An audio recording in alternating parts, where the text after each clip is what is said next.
So I just want to say, did you want to talk about another and another before that? I know this is where you stopped.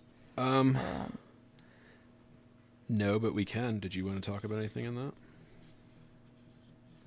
This is one of the more personal, reflective essays that he has in here. Yeah, there are two moments maybe. Let's go. So on 183, he talks about taste and how taste is shaped, right?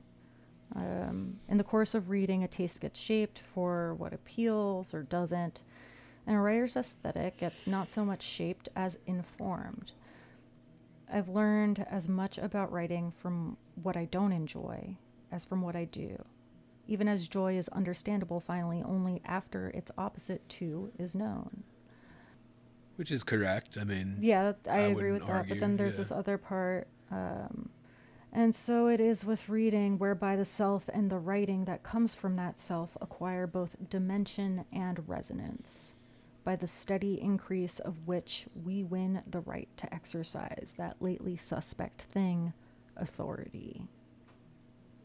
We do have the right to an opinion because it comes from more than ourselves, from a self that understands its own context within the history of being human and within that of the literature by which we express being human.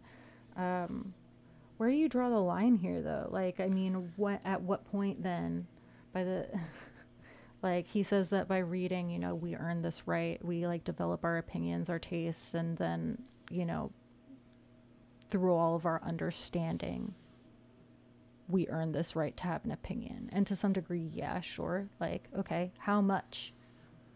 Like, how much do you have to have read in order to earn that right to an opinion? Right? Well, you don't want it to be, you know, yeah. I'm, again, this is like a question that I don't think you can answer, but I then think it's interesting that, you know, later on, he says, often young poets want most to know which poets they should be reading. And yet, any poet worth reading probably read everything that came to hand, out of that insatiable desire to know, that curiosity that makes us want to grapple with the irresolvable and or memorable, and transcribe it in lines. Yeah. I mean, yeah, go ahead. Well, I mean, yeah, I think it's yeah, this is the same. We talked about this a little bit with MFA programs setting you up for this. Well, like, this is the same thing they set you up with, where they kind of don't encourage you to read widely and broadly. They encourage you to read more narrowly, right. Or they make it so that you're just getting like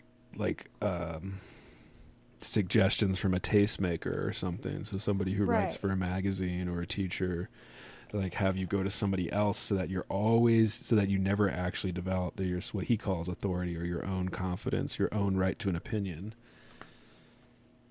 Right. And he says range is important. Right. So he goes on to sort of explain that, which is, I think, what we were saying before, right? You know, how important, at what point do you get to earn the right to have that kind of opinion about what is good and what isn't? Yeah. So he says range is important, and I agree. Yet any poet worth reading probably read everything that came to hand out of that insatiable desire and need to know.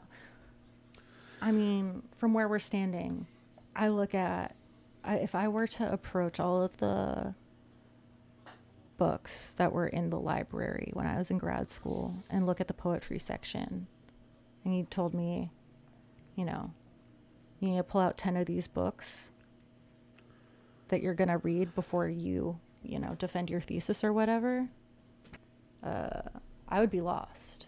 And I would end up only picking things that speak to me, right? And to what I already write. Instead of picking things that have range and might have something to teach me, and all of this under the assumption that my teachers, like, have something to teach me, right? And are, like, better read, or, like, you know, have some sense of, like, you know, this is a book I think every poet should read, right? Right. I mean, you know, so when he kind of is suggesting that, like, oh, well, you know, poets are always looking for what they should be reading. It's like, well, yeah, like, what do you expect? How many fucking poets are there in the world? How many collections of poetry get published? So this, I thought, was like kind of, and, you know, again, this was published in 2004. So there is you know, we are living in a different moment now, but I think it's perfectly reasonable that poets would want guidance on what to read in a moment where there's so much to read, whether it be classic or contemporary.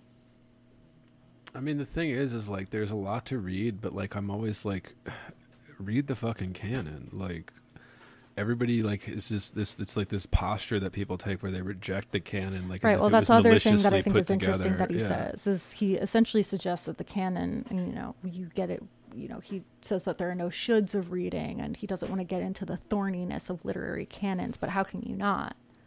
Right. Yeah. I mean, everybody's especially always, for a poet who seems to have read much of the like a lot of, you know, went to fucking Harvard. Text, yeah. Right. Like, so that I think that I am skeptical of, and in those moments of assertion, it does feel like he is maybe not. He's resisting having a position of authority on that subject. Yeah, well, because again, like the power, like the way it's structured right now, that if you're somebody who supports the canon, this is what made Harold Bloom controversial. So if you're somebody who thinks the Western canon is good, well, then you're now not or even a good worth person. Reading. Yeah, it doesn't so you're even now have to be that it's good. And this is again with that political framework. So we put a political framework on it, and then we say, well, now you're a bad person because you like the Western literary canon, and actually we shouldn't expand it. We should narrow the shit out of it or whatever. We should remove people from it because that's, I don't know, some political revolutionary idea that's used to justify. But it's yeah, I mean, if you read that, it's really not that large, man. Like, like, it's really not that fucking large. Like, the canon is, you know, what, a couple thousand books and stories and poems? Sure. I mean, like... But it is something that, as students, I think is helpful to have instruction on. Yeah. Right? And it's, dude, like, you can, and we really don't have a lot of record of stuff that's super early on, right? Like, this is why Beowulf and stuff's in the canon, because it's literally one of the only complete things we have a record of. Right. But it's like, if you went back and you read, like, other stuff that was written at the time of Beowulf or whatever, like, it's really not as good as the stuff in Beowulf. Like, literally most of the stuff in the canon is objectively some of the best stuff that's ever been written. I don't like all of it, but, like...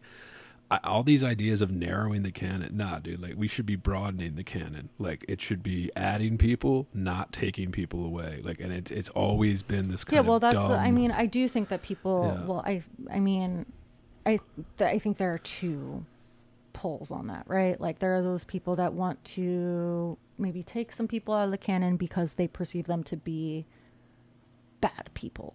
Right. Well, again, it's that narrow political framework that's used to justify. But then there are also those who do want to broaden the canon, and I think there are those critics who would have argued against that as well. And I think Bloom was also one of them. Says, you know, we're broadening the canon too much. So, in a lot of places we are, right. And I think in a lot of places we are also like getting ahead of ourselves too, right? Like, a lot of this shit didn't make it into the canon until there was such thing as, like, you know, a literary canon. Like, it's all looking backward, and people forget don't know that, like, yet like what's gonna necessarily wasn't even make really it in 50 years.